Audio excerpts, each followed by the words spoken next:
नमस्कार, स्वागत है आप सभी का आपके अपने पसंदीदा कार्यक्रम कालचक्र में। मैं हूं विपनेश माथुर और मेरे साथ हैं प्रश्न कुंडली विशेषज्ञ पंडित सुरेश पांडे जी। पंडित जी, कालचक्र में बहुत बहुत स्वागत है। धन्यवाद। धन की आस है, सुख की तलाश है, संपत्ति और सेहत की चाह है, तो 5 चीजें पूरी करेंगी हर मनोकामना। देखिए कालचक्र। सिर्फ शास्त्र ही नहीं बल्कि साइंस ने भी गाय को सबसे सर्वश्रेष्ठ और बहुमूल्य माना है। इसलिए धन, दौलत, सुख, संपत्ति और अच्छी सेहत के लिए आज कालचक्र में पंडित जी जिन 5 चीजों के बारे में आपको बताने वाले हैं, दरअसल वो 5 चीजें हमें गौ माता से ही मिलती हैं और इन्हीं 5 चीजों से मिलकर बनता है पंचगव्य। पंचगव्य इतना पवित्र, शक्तिशाली और चमत्कारी है कि इसके सेवन और इसके उपाय करने से न केवल आप रोगों से बच सकते हैं बल्कि अपनी सोई किस्मत को भी जगा सकते हैं।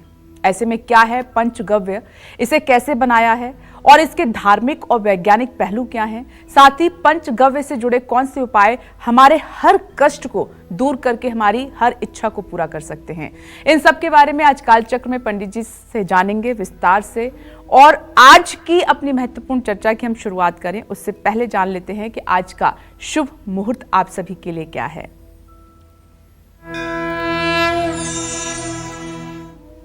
26 अप्रैल 2025 दिन शनिवार है।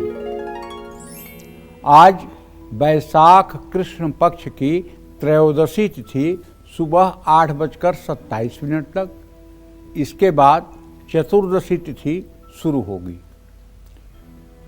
हो चुकी है। सुबह 6:27 के बाद से रेवती नक्षत्र शुरू हो चुका है। सुबह 8:42 के बाद से विषकुंभ योग शुरू हो चुका है। आज मासिक शिवरात्रि है और आज पंचक रात 3:30 पर समाप्त होंगे। इसी क्रम में आज के कुछ अशुभ मुहूर्त भी हैं। जैसे शनिवार है तो राहु काल रहेगा सुबह 9 बजे से 10:30 बजे तक और भद्रा काल रहेगा शाम 6:40 तक। यमगंड काल रहेगा दोपहर 1:58 से दोपहर 3:36 तक। इन अशुभ समयों में किसी नए कार्य के शुभारंभ से बचना चाहिए। जय मां विंध्यवासिनी। चलिए आज की हमारी जो खास चर्चा है उसकी शुरुआत कर लेते हैं। तो पंडित जी, सबसे पहला सवाल यही है कि शास्त्रों में गाय का बहुत वर्णन किया गया है और क्या ये बात तो सही है अगर शास्त्रों के आधार पर हम माने कि गाय के हर अंग में देवता निवास करते हैं? देखो, गाय में 33 कोटि देवी देवताओं का वास हमारे सनातन धर्म में माना गया है जी। गाय के अंग प्रत्यंग में 33 कोटि जो हमारे देवता हैं वो सारे देवताओं का वास एक इकलौती गाय में माना गया है। स्वामी विवेकानंद जी जब जर्मनी गए थे तो वहाँ उनसे पूछा गया कि आपके यहाँ सबसे अच्छी दुधारू पशु कौन है? तो उन्होंने कहा भैंस। अरे आपके यहाँ तो गाय की बड़ी मान्यता है। कहें गाय कोई पशु थोड़ी है, गाय तो मेरी माँ है, वो पशु थोड़ी है। फिर उनसे पूछा गया कि सबसे अच्छी आपके यहाँ नदी कौन सी है? तो उन्होंने कहा जमुना। कहा अरे वहाँ तो यह गंगा का बहुत महत्व है। कहें गंगा नदी थोड़ी है, गंगा भी मेरी माँ है। तो कहने का मतलब गाय, गंगा, तुलसी ये सब सनातन धर्म के धर्म प्राण हैं। सनातन धर्म के प्राण हैं। सही कहा आपने। जैसे मनुष्य का हृदय जो है अगर न धड़के तो मनुष्य मतलब कि निर्जीव हो जाता है। बिल्कुल। उसी तरह से गाय, गंगा, तुलसी इनके बिना सनातन धर्म का अस्तित्व अधूरा हो जाता है। और यहाँ तक कि कवियों ने भी लिखा है गोधन, गजधन, बाजधन और रतन धन खान, जब आवे संतोष धन, सब धन धूरी समान। धन की बात आती है तो सबसे पहले कहा गया है गोधन, गाय को सबसे पहला नंबर पर धन माना गया है जी। गज धन दूसरे नंबर पर हाथी को धन माना गया है। बाज धन तीसरे नंबर पर घोड़े को धन माना गया है और रतन धन खान उसके बाद रत्नों को धन माना गया है। तो कहने का आशय ये है कि सनातन धर्म में आदिकाल से गाय की बड़ी महिमा रही है और गोदान बहुत बड़ी मनोकामना को पूर्ण करने वाली चीज़ रही है। गौ सेवा से बढ़ करके और कोई सेवा नहीं रही है। और एक बात भी प्रिंस बताऊं, ये कलिकाल इतना बेहाल किए हुए है इस समय मनुष्यों को कि न तो पूजा करने के लिए शुद्ध घी मिल रहा है, ये बात तो सच है, न पूजा करने के लिए शुद्ध काला तिल मिल रहा है। सफ़ेद तिल को काले रंग से रंग करके काला तिल बना के बेच रहे हैं। न तो वो जड़ी बूटियां मिल रही हैं जो अगर तगर नागर मोथा कूट छणीला जटामासी सुगंध बाला देवदारू का चूरा चंदन भूरा, ये जो दशांग की सामग्री है न शुद्ध मिल रही है। ठीक है, अब इस तरह से अगर देखा जाए तो जो मतलब कि हवन में प्रयुक्त होने वाली या पूजा में प्रयुक्त होने वाली सामग्री है उसमें कहीं न कहीं दूषण है, कहीं न कहीं दोष है।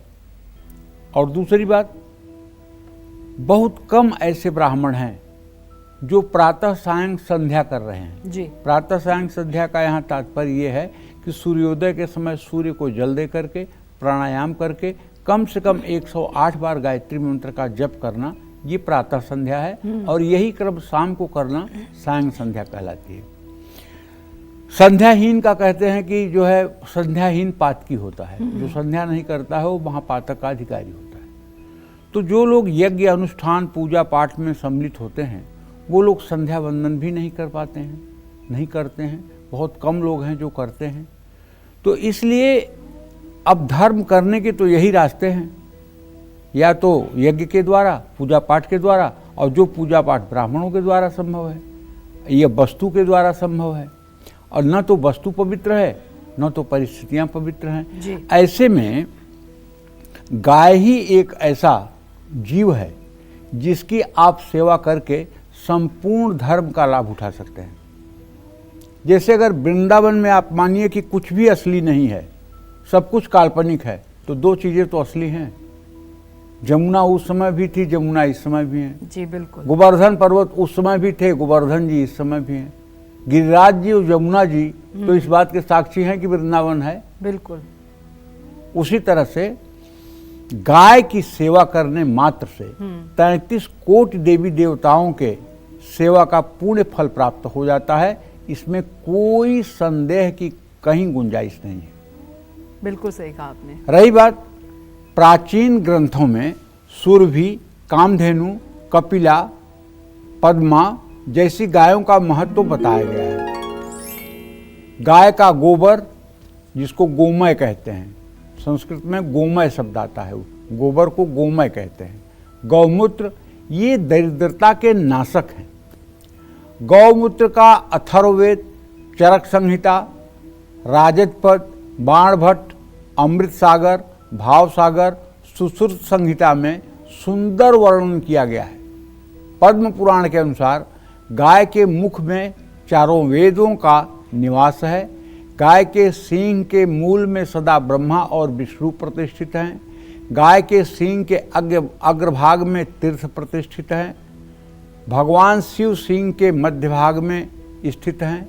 गौ के ललाट पर गौरी, नासिका के अग्रभाग में भगवान कार्तिकेय, नासिका के दोनों पुटों में कंबल और अश्वतर, ये दोनों नाग प्रतिष्ठित हैं। गाय के दोनों कानों में अश्विनी कुमार, नेत्रों में चंद्रमा और सूर्य, गाय के दांतों में 8 वसुगण, जीभ में वरुण, कंठ में सरस्वती का वास माना गया है।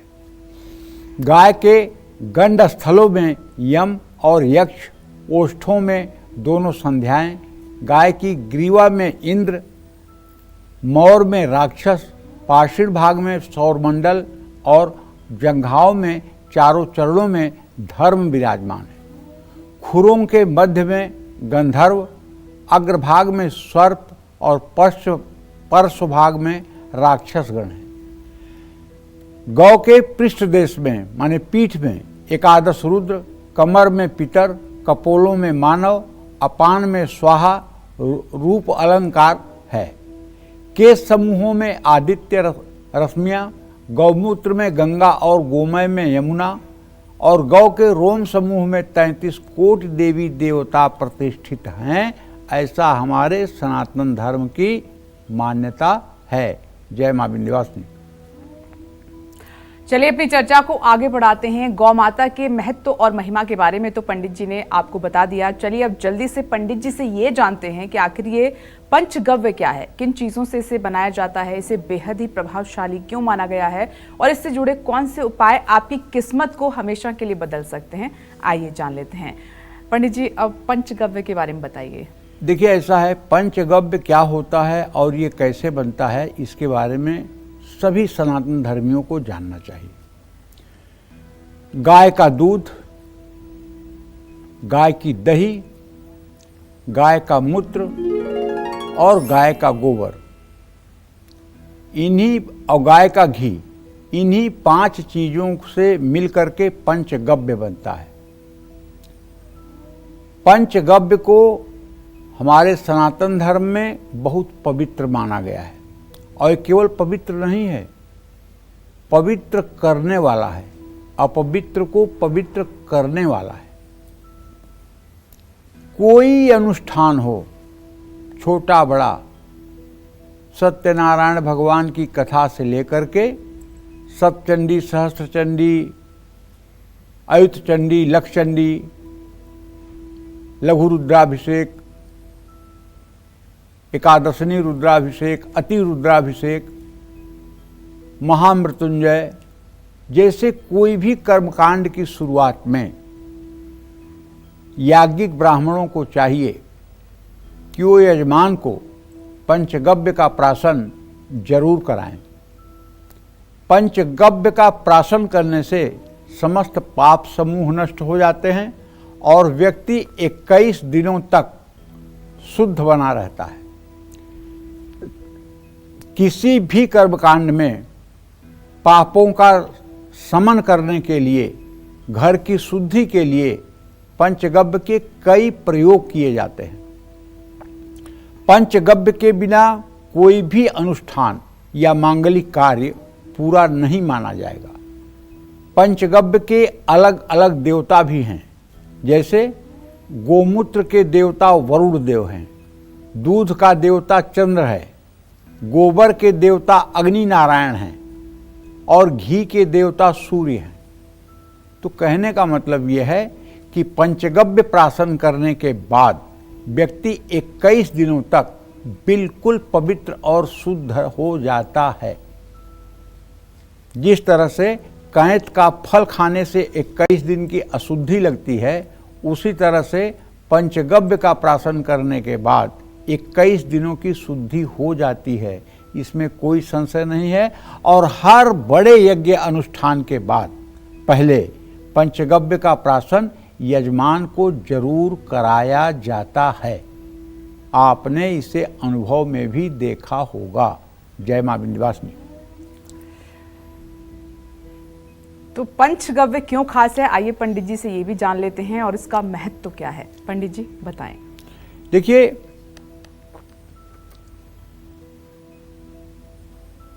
पंचगव्य की बात जहां तक करें तो आपको बताना चाहूंगा कि मानव शरीर का ऊर्जा क्षेत्र 2.5 मीटर से 2.8 मीटर तक होता है, लेकिन गाय के दूध का ऊर्जा क्षेत्र 12 मीटर से 13 मीटर तक होता है। गाय का दूध कई रोगों की रोकथाम में मदद करता है। वैज्ञानिक रिसर्च में साबित हुआ है कि गाय के दूध में प्रोटीन, मिनरल्स, कार्बोहाइड्रेट और विटामिन डी होता है। गाय के दूध में रेडियो विकिरण से रक्षा करने की सबसे ज़्यादा शक्ति होती है। गाय का दूध पीने से रोग प्रतिरोधक क्षमता बढ़ती है। गाय के दूध की दही का ऊर्जा क्षेत्र 6.5 मीटर से 6.7 मीटर तक होता है। गाय के घी का ऊर्जा लगभग 14 मीटर तक होता है। इसके घी का दीपक जलाने से वातावरण की नकारात्मक ऊर्जा खत्म होती है। गाय के शुद्ध घी से हवन और यज्ञ करने से ऑक्सीजन की मात्रा बढ़ती है और उस जगह मनुष्य को नुकसान पहुंचाने वाले जीवाणु नष्ट होते हैं। गौमूत्र का ऊर्जा क्षेत्र 8 से 9 मीटर होता है। गौमूत्र में ताम्र होता है जो मानव शरीर में स्वर्ण के रूप में परिवर्तित हो जाता है। स्वर्ण सर्व रोग नाशक शक्ति रखता है। इसीलिए जो लोग थोड़ा संपन्न हैं वो लोग स्वर्ण भस्म यूज करते हैं। मकर ध्वज गुटिया जो है ये स्वर्ण भस्म से बनती है। स्वर्ण भस्म लोग करते हैं, कहते हैं कि स्वर्ण भस्म का सेवन करने वाला कभी वृद्धावस्था को प्राप्त नहीं होता है, अर्थात अधिक उम्र होने के बाद भी ऐसा व्यक्ति स्वस्थ और तंदुरुस्त रहता है। और स्वर्ण भस्म एक प्रकार से विषनाशक भी है। गौमूत्र जो है कीटनाशक होने से वातावरण को शुद्ध करता है और जमीन की उर्वरा शक्ति को बढ़ाता है। गौमूत्र त्रिदोष नाशक है। वात, पित्त, कफ ये तीनों दोष हैं, इन तीनों दोषों को शमन करता है और लेकिन ये पित्त का निर्माण करता है। काली गाय का मूत्र पित्तनाशक होता है। गौमूत्र में मौजूद तत्वों के सेवन से कैंसर से भी लड़ने में मदद मिलती है।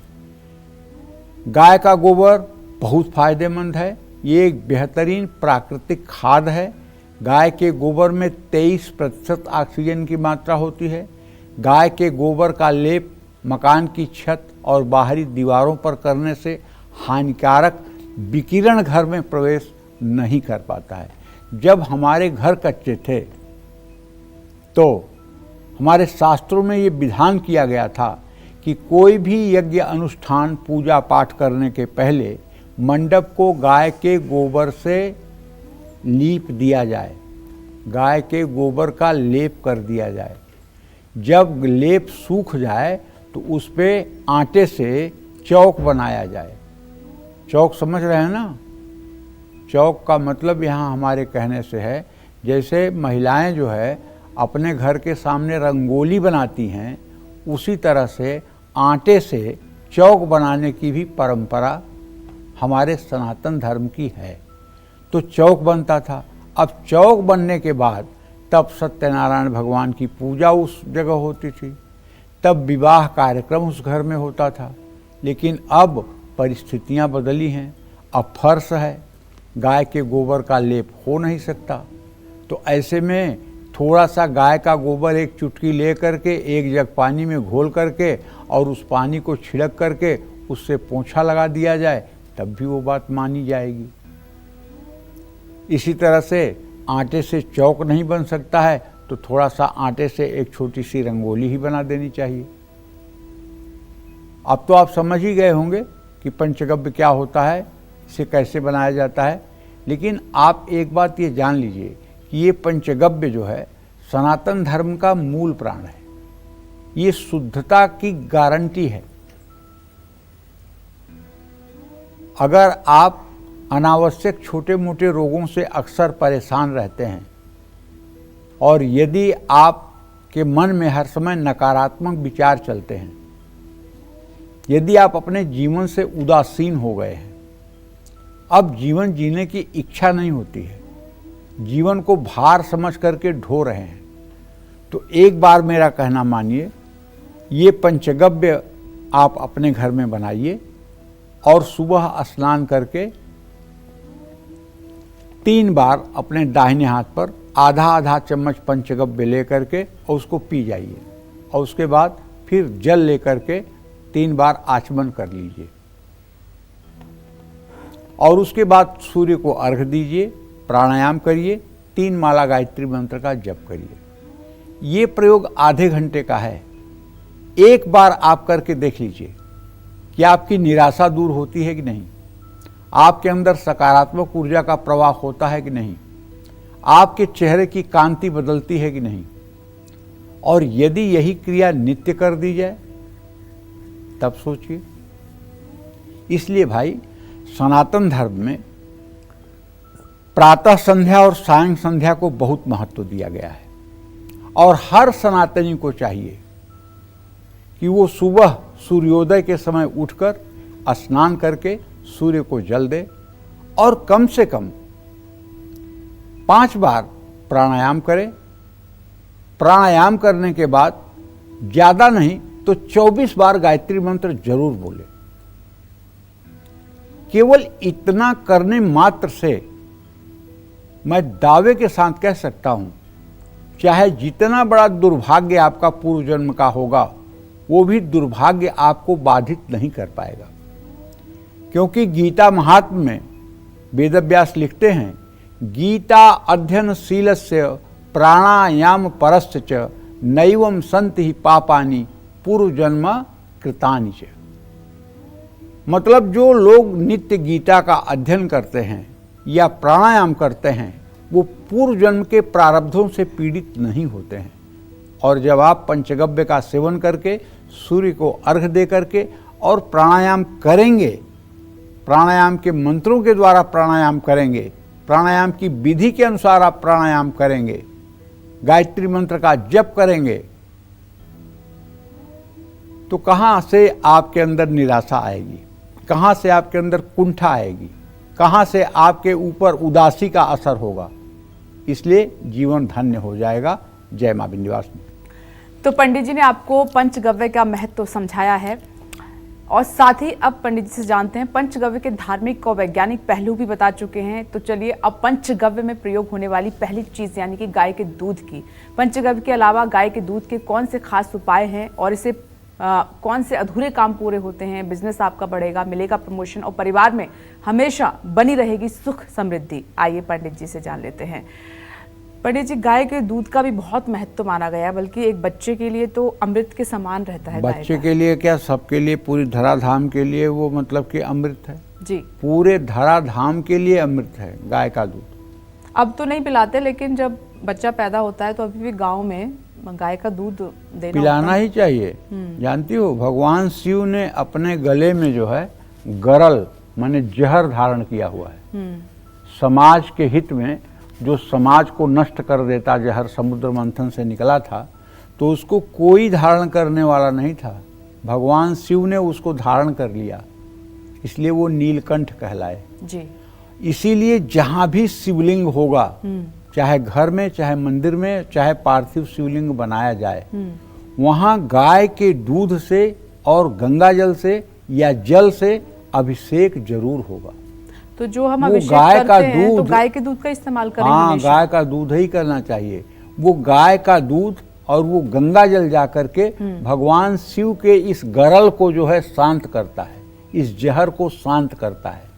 भगवान शिव को आनंद की अनुभूति होती है जी। इसलिए हमारे शास्त्रों में भगवान शिव को गाय के दूध से अभिषेक करने का विधान कहा गया है। और शास्त्रों में तो यहाँ तक कहा गया है कि अगर कोई संतानहीन है और संतान की कामना करता है और वो भगवान शिव का गाय के दूध से अभिषेक करना शुरू कर दे, चाहे रुद्र सूक्त से ही करे। रुद्र सूक्त का मतलब है कि रुद्रा अष्टाध्यायी नाम की एक किताब है विपनेश, जिससे रुद्राभिषेक कराया जाता है। उसमें 10 अध्याय है। उसमें जो 5वां अध्याय है उसके शुरू से लेकर के 16 मंत्र जो हैं वो मंत्र रुद्र सूक्त कहलाते हैं जी। रुद्री पढ़ना बहुत कठिन बात है। रुद्रा अष्टाध्यायी आम संस्कृत पढ़ने वाले लोग भी नहीं पढ़ पाते हैं, क्योंकि वो वेद है, उसको पढ़ने में दिक्कत होती है। लेकिन आज सोशल मीडिया के ज़माने में एक लाभ तो मिला है। वो लाभ ये मिला है कि जैसे YouTube में आपने रुद्र सूक्त लिख दिया और रुद्र सूक्त को आपने चालू कर दिया, तो रुद्र सूक्त में किसी वैदिक के द्वारा रुद्र सूक्त बोला गया है। ठीक है, जो वो बोले उस हिसाब से आप अगर किताबों को देखकर पढ़ने का अभ्यास करें तो बहुत जल्दी आप महीने 2 महीने में रुद्र सूक्त पढ़ना सीख जाएंगे। बिल्कुल।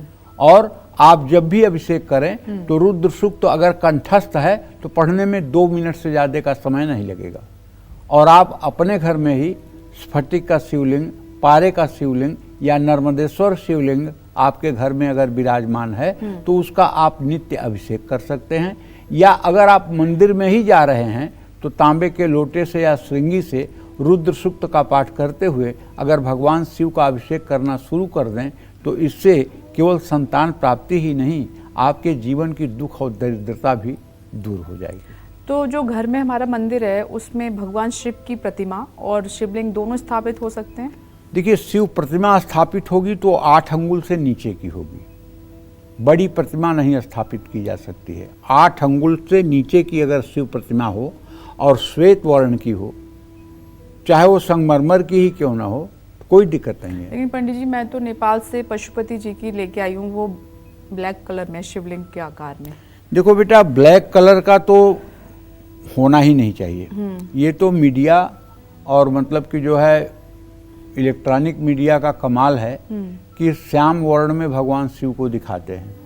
हकीकत तो ये है, कर्पूर गौरम करुणावतारम संसार सारम भुजगेंद्रहारम सदा वसंतम हृदयारविंदे भवम भवानी सहितम नमामि। कर्पूर गौरम, कपूर का जितना सफेद रंग है उतने श्वेत वर्ण के भगवान शिव हैं। जैसे ऋषिकेश में लगी हुई है एक जी प्रतिमा। जी, उतने श्वेत वर्ण के। और जब भी किसी शिव साधक को, शिव उपासक को भगवान शिव का ध्यान करना चाहिए तो गौर वर्ण में ही ध्यान करना चाहिए। ये टेलीविज़न पर चलने वाले विजुअल देख करके या कैलेंडर में देख करके या आजकल गाड़ियों में आगे डेस्कबोर्ड पर लगाने के लिए जो काले काले भगवान हैं, जहाँ महाकाल लिख कर के आ रहा है, इन सब जगहों से परहेज करना चाहिए। ये धार्मिक अपराध बनता है। गाय का दूध इतना पवित्र होता है कि इसे पंचामृत में मिलाया जाता है।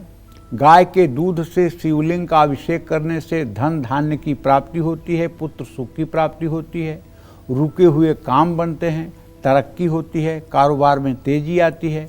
नौकरी और कारोबार में रुकावट आ रही है तो पूर्णिमा की रात जल में दूध मिला करके चंद्रमा को अर्घ देने से मन की शांति मिलती है, परिवार में सुख समृद्धि आती है। शुक्रवार की सुबह गाय के दूध की खीर केसर डालकर बनाएं।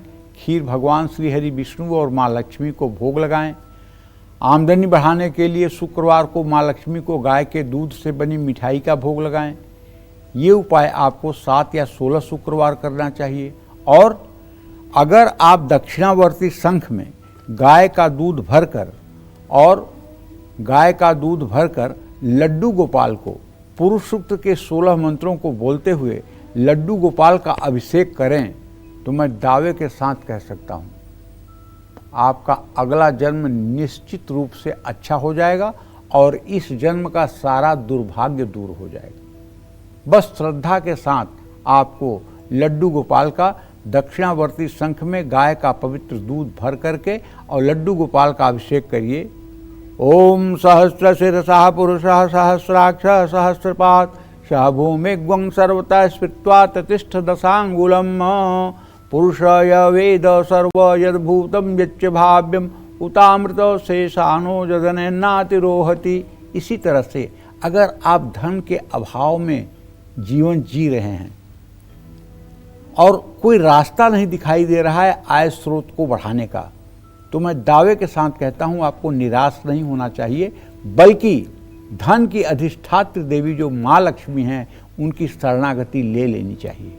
एक घर में श्री यंत्र रखना चाहिए और श्री यंत्र हो या लक्ष्मी जी की छोटी सी प्रतिमा हो, 8 अंगुल से नीचे की प्रतिमा हो, दोनों को एक पीतल की थाली में रख करके और एक बढ़िया सुंदर से दक्षिणावर्ती शंख में गाय का दूध भर करके और ओम हिरण्यवर्णाम हरिणीम सुवर्ण रजतस्त्रजाम चंद्राम हिरणमयीं लक्ष्मीं जातवेदो मयावह ओम तामहयावह जातवेदो लक्ष्मी मनपगामिनीं यस्या हिरण्यं बिंदेयं गामस्व पुरुषानहम् अश्वपूर्वामृतमध्यां हस्तिनाद प्रमोदिनीं श्रियं देवीं उपह्वये श्रीरमां देवी युक्ताम।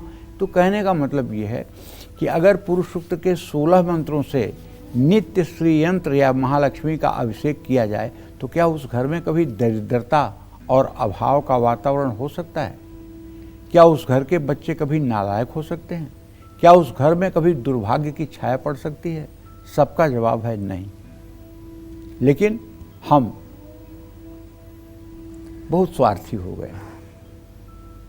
एक दिन एक सज्जन मिले, बोले कि हमने तो मतलब कि देवी देवताओं की पूजा पाठ छोड़ दिया और सारे देवी देवताओं के मूर्ति को और मतलब कि चित्र को हमने ले जा कर के विसर्जित कर दिया।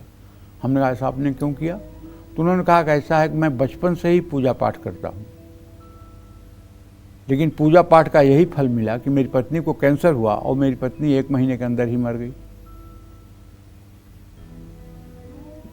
हमारी उम्र 50 साल हो गई और 50 साल में मैंने हर समय भगवान की पूजा आराधना की और उसका परिणाम ये हुआ कि हमारी पत्नी को कैंसर हुआ, हमारी पत्नी मर गई। तो पूजा पाठ करने से क्या फ़ायदा है? हमने कहा अच्छा बताइए, अगर आपकी पत्नी का प्रारब्ध था, कैंसर उन्हें होना था, हुआ, और अगर वो 5 साल कैंसर में जूझती रहती, 5 साल तो आप उनकी दवाई कराते ना? बोले हाँ। हमने कहा 5 साल दवाई कराने में और 5 साल उनकी देख रेख करने में आपकी सारी स्थिति खराब हो जाती, यहाँ तक कि आपका रोम रोम कर्ज में बिध जाता, यहाँ तक कि आपकी सारी वैभव, सारी सुख संपदा बिक जाती, और उसके बाद अगर वो यहाँ से विदा हो जाती तो फिर आपके पास क्या बचता? ये भगवान का परोपकार नहीं कि कैंसर जैसे बड़े रोग का ज़्यादा दिन उसे कष्ट नहीं हुआ और शरीर आराम से उसने त्याग दिया, ये ईश्वर की कृपा नहीं है। और आप दरिद्र होने से बचे, ये ईश्वर की कृपा नहीं है।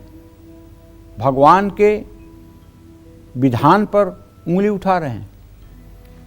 फिर उन्होंने माना और फिर से पूजा पाठ शुरू करने का तो उन्होंने वचन दिया। अब आगे श्री राम जाने को क्या करते हैं, लेकिन हमें कभी किसी कर्म में भगवान को दोष नहीं देना चाहिए, क्योंकि न ही को सुख और दुख कर दाता, निजकृत कर्म भोग सब भ्राता। हम सब अपने कर्मों का भोग भुगतते हैं। भगवान के लिए तो हम प्रिय हैं। सब मम प्रिय सब मम उपजाए, सब उनके लिए प्रिय हैं और सब उनके द्वारा उत्पन्न किए गए हैं, और सब पर मोरी बराबर दाया, सब पर उनकी बराबर दया है, सब पर उनकी बराबर दया है। जय मां विंध्यवासिनी। कालचक्र में पंडित जी आपको पंचगव्य के खास उपायों के बारे में बता रहे हैं। चलिए अपनी आज की खास चर्चा को आगे बढ़ाते हुए बात करते हैं पंचगव्य में प्रयोग होने वाली दूसरी चीज यानी कि गाय के दही की। अगर आपके जीवन में भी आर्थिक संकट बढ़ता जा रहा है, हर काम में रुकावट आ रही है, आपकी शादी में देरी हो रही है, आपका वैवाहिक जीवन सुखी नहीं है, या आप पैसे और प्रॉपर्टी के सुख से अभी तक वंचित हैं, तो आपको गाय के दूध से बनी दही के कौन से खास उपाय करने होंगे, आइए पंडित जी से जान लेते हैं। पंडित जी, अभी तक तो दूध का ही महत्व हम समझ रहे थे, लेकिन क्या दही भी उतना ही चमत्कारिक है? ये पांचों चीजें जो गाय से उत्पन्न होती हैं, ये पांचों चीजें अमृत सदृश हैं। इनका अपना अलग अलग भी महत्व है और इनको संयुक्त करने का भी महत्व है जी। दही की बात जब आती है तो दही का संबंध सीधे शुक्र ग्रह से है। घर की आर्थिक स्थिति को सुधारने के लिए अगर सोमवार को शिवलिंग का दही से अभिषेक किया जाए और दही से अभिषेक करके फिर गन्ने के रस से शिवलिंग का अभिषेक किया जाए और फिर शुद्ध जल से शिवलिंग को धोया जाए, तो आप मान के चलिए कि दरिद्रता 40 दिन में दूर हो जाएगी। और घर से काम पर जाने से पहले दही, हल्दी और अक्षत का मिला करके यदि अपनी माँ या अपनी कुंवारी बहन से तिलक करवा लिया जाए, तो चाहे जैसी प्रतियोगी परीक्षा हो, चाहे जितना बड़ा कठिन चुनौती भरे कार्य के लिए आप घर से निकल रहे हों, दावे के साथ कहता हूँ सफलता आपके कदम चूमेगी। कोई कुमारी कन्या अगर आपके माथे पर हल्दी, दही और चावल, इन 3 चीज़ों का तिलक कर दे, या आपकी माँ आपके माथे पर तिलक कर दे, पूरब मुँह करके आप तिलक करवा लीजिए। और यदि किसी विशेष लक्ष्य से आप यात्रा पर निकल रहे हैं तो तिलक करने वाले को प्रणाम करके, हाथ जोड़ करके आप घर से निकल जाइए, सफलता आपके कदम चूमेगी। यदि आप प्रतियोगी परीक्षा में जा रहे हैं तब भी आपको ये तिलक लगवाना चाहिए। कुंडली में अगर चंद्रमा कमजोर है तो दही का सेवन जरूर करना चाहिए, लेकिन हमारे शास्त्रों में रात के समय दही के सेवन को करने से बचने की सलाह दी गई है। सूर्यास्त के बाद दही का सेवन नहीं करना चाहिए, इससे कहते हैं कि माँ लक्ष्मी रुष्ट होती हैं। जिनकी शादी नहीं हो रही है वो लगातार 40 दिनों तक थोड़ी सी दही पानी में मिला करके अगर स्नान करें और थोड़ी सी हल्दी भी मिला लें तो उनका वैवाहिक जीवन अच्छा हो जाएगा। अगर वैवाहिक जीवन अच्छा नहीं चल रहा है, अपने जीवन साथी के साथ आप शुक्रवार को दही से शिवलिंग का अगर अभिषेक करें और पति पत्नी शुक्रवार को सफ़ेद कपड़े पहने, आर्थिक स्थिति सुधारने के लिए शुक्रवार के दिन किसी ज़रूरतमंद व्यक्ति को दही चीनी खिलाएं, चांदी के बर्तन में दही खाएं और शुक्र के मंत्रों का ओम सुं शुक्राय नमः इस मंत्र का जप करें। शुक्र ग्रह को बल देने के लिए दही, शक्कर, इत्र, सफ़ेद कपड़े, अखंडित चावल और चांदी का दान करें। धन और संपत्ति सुख के लिए और धन हानि रोकने के लिए हर रोज दही में इत्र मिला करके स्नान करें। इससे निश्चित रूप से आप स्वस्थ रहेंगे, निरोगी रहेंगे और आपका भाग्योदय बना रहेगा। जय मां विंध्यवासिनी। तो गाय के दूध से बनी दही हमारा डिप्रेशन भी दूर कर सकती है, हमें संतान का सुख भी दिला सकती है, हमें भगवान विष्णु और मां सरस्वती की कृपा भी दिला सकती है। और तो और दही दान करने से हमें कई ग्रहों के शुभ फल भी मिल सकते हैं। लेकिन कैसे, आइए जान लेते हैं पंडित जी से। पंडित जी, अब इस बारे में बताइए। देखो, दही हमारे मस्तिष्क और शरीर पर ठंडा प्रभाव डालती है और एकाग्रता को बढ़ाती है।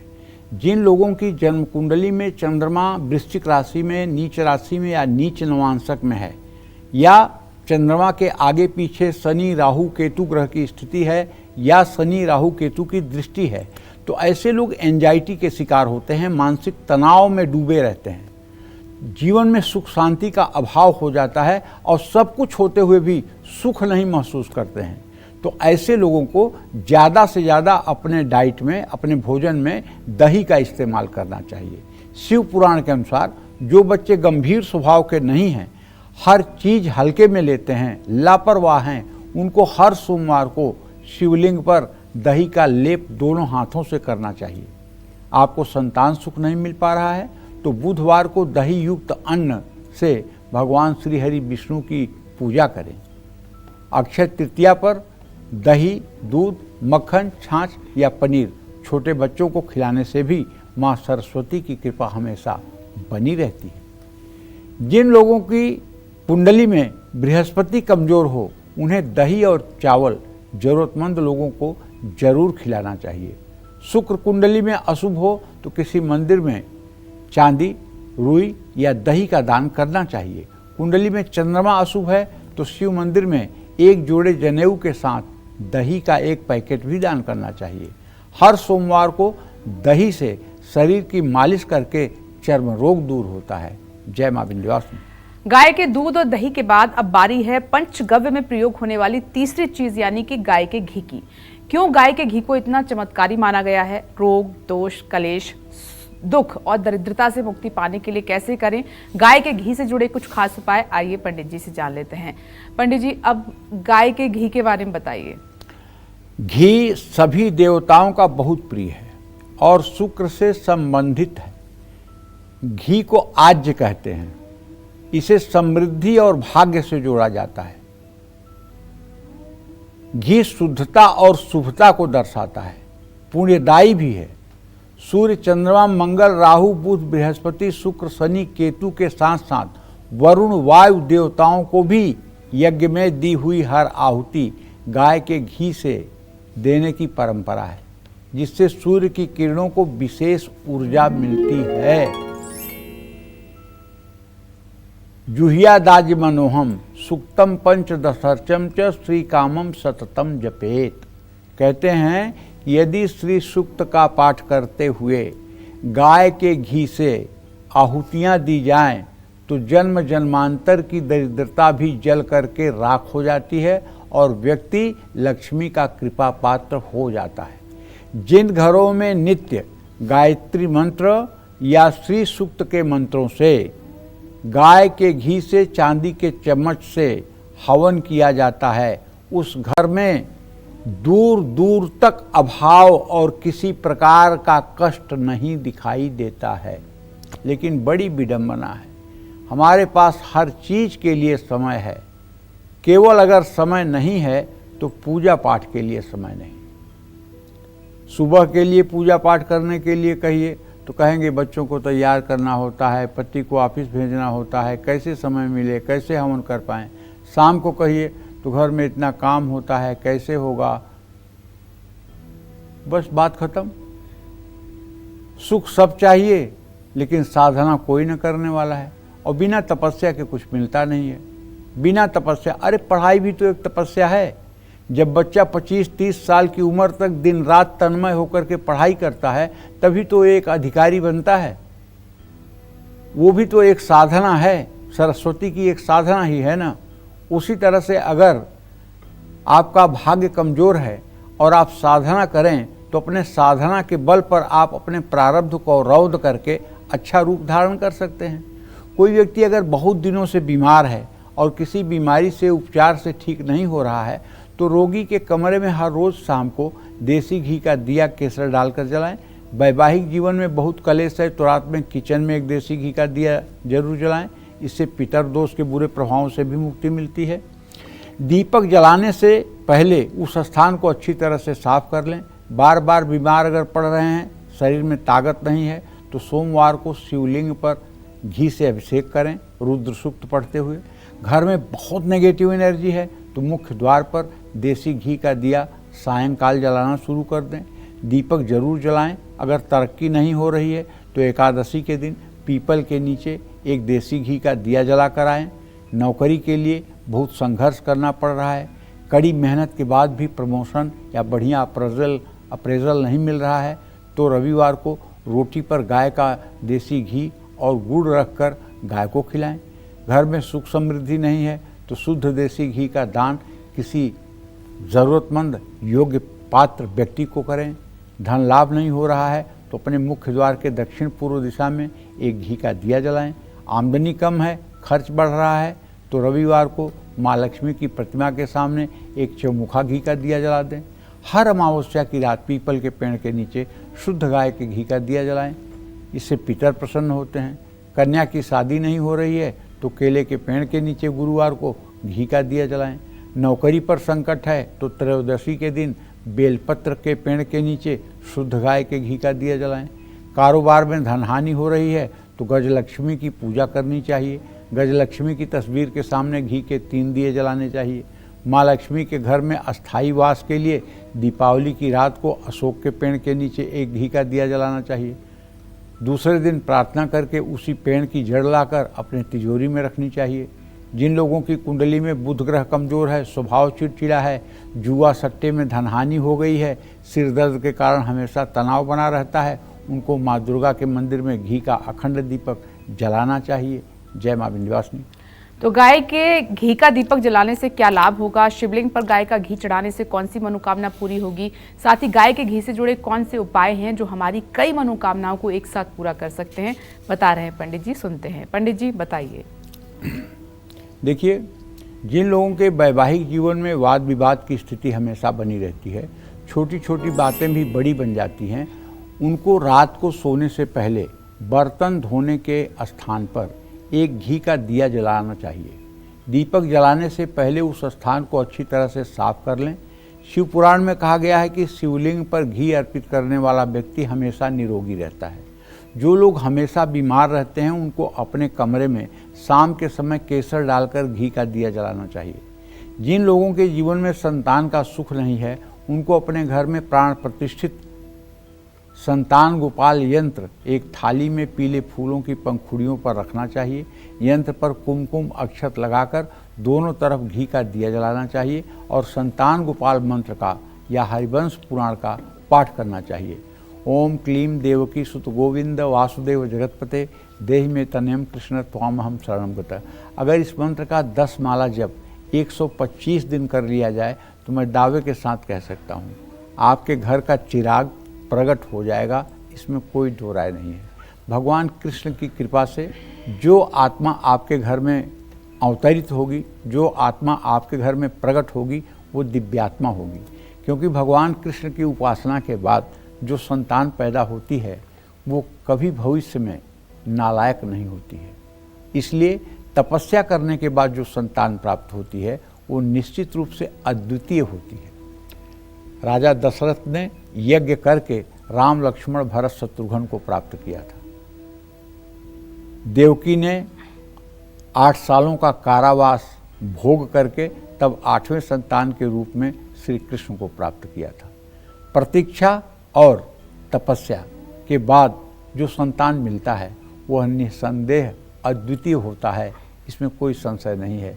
जय मां विंध्यवासिनी। गाय के दूध, दही और घी के महत्व और उससे जुड़े खास उपायों के बारे में तो पंडित जी ने आपको बता दिया। चलिए अब बात करते हैं पंचगव्य में प्रयोग होने वाली चौथी चीज यानी कि गाय के गोबर की। गाय के गोबर को इतना पवित्र और प्रभावशाली क्यों माना गया है? साथ ही घर से नकारात्मक ऊर्जा और वास्तु दोष को दूर करके सुख समृद्धि पाने के लिए गाय के गोबर से जुड़े कौन से खास उपाय किए जा सकते हैं, आइए पंडित जी से जान लेते हैं। पंडित जी, गाय के गोबर के महत्व के बारे में गाय के गोबर को तो इतना पवित्र माना गया है, इतना पवित्र माना गया है, इतना पवित्र माना गया है कि जब भी आप कहीं पूजा पाठ किए होंगे, चाहे विवाह में द्वारचार हो, चाहे सत्यनारायण भगवान की पूजा हो, चाहे सतचंडी, सहस्त्रचंडी, लक्षचंडी हो, अगर गौरी बनाई जाती हैं तो गाय के गोबर की ही बनाई जाती है। पूरब से पश्चिम, उत्तर से दक्षिण, अटक से कटक तक, कन्याकुमारी से कश्मीर तक, जहाँ भी सनातन धर्म है वहाँ अगर गौरी की स्थापना होती है तो गाय के गोबर से ही गौरी की स्थापना होती है। अब इसका महत्व तो इतने से ही समझ लीजिए।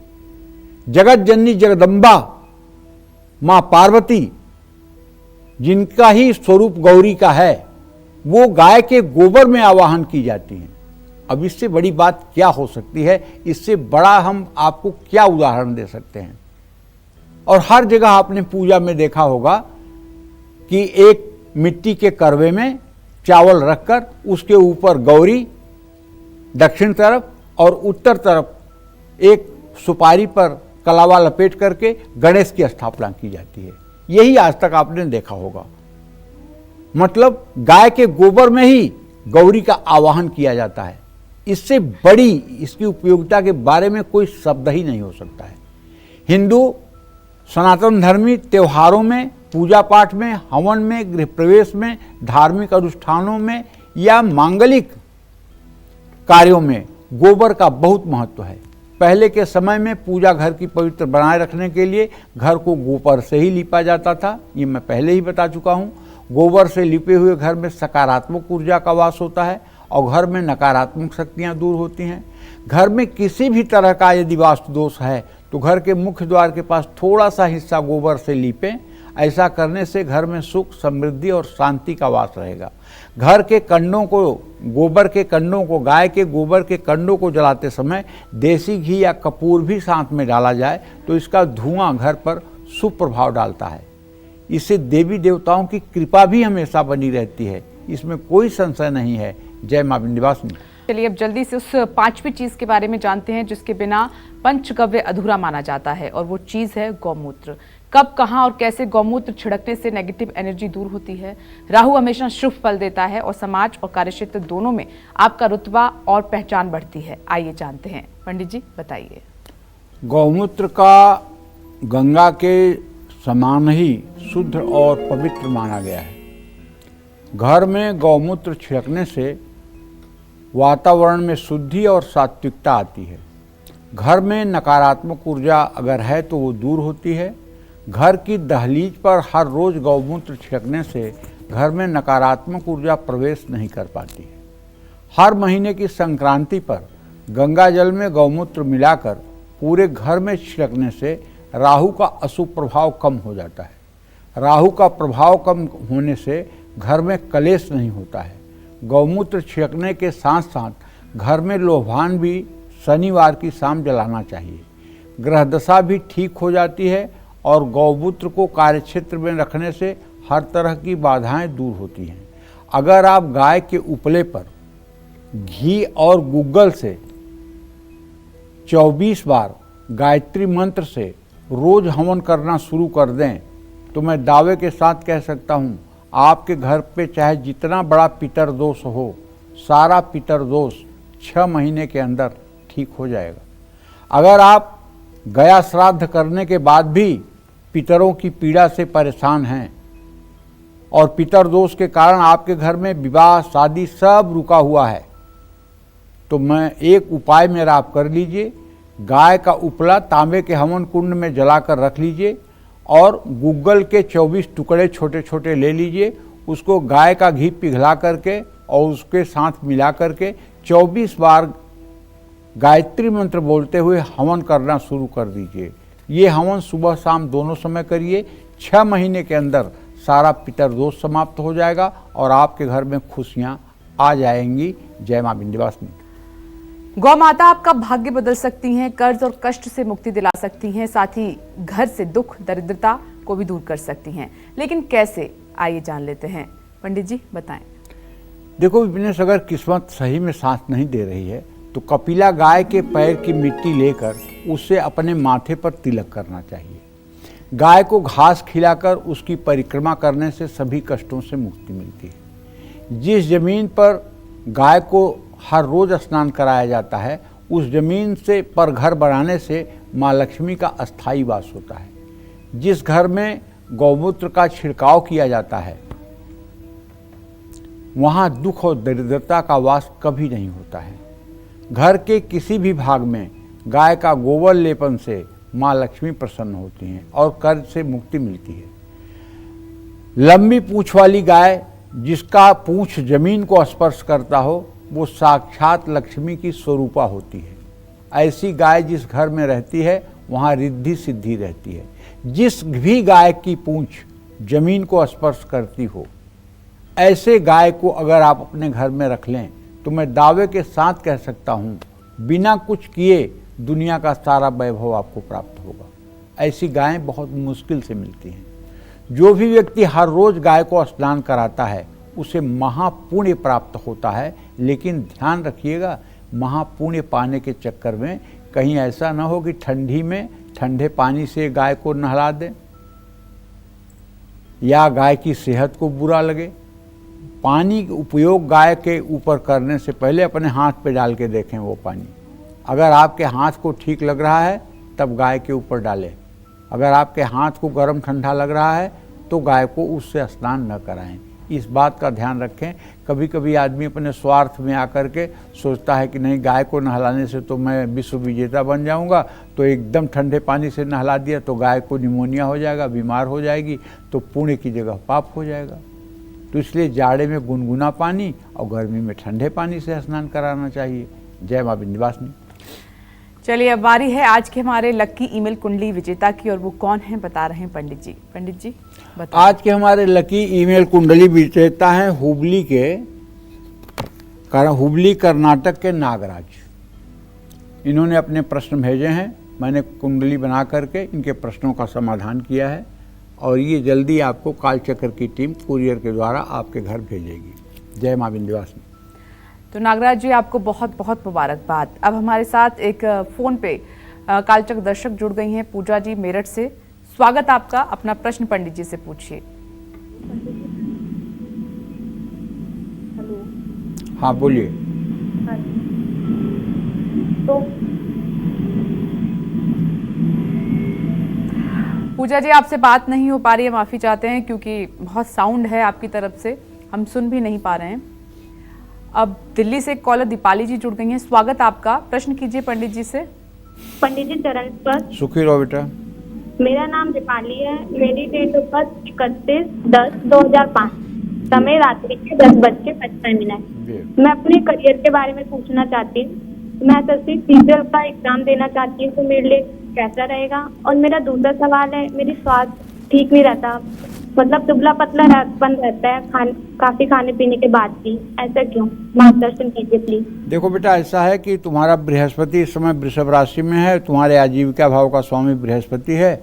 9 मई 2025 के बाद तुम मतलब कि शैक्षणिक क्षेत्र में अपनी किस्मत आजमाओ, उसमें तुम्हें सफलता मिलेगी, इसमें कोई दो राय नहीं है।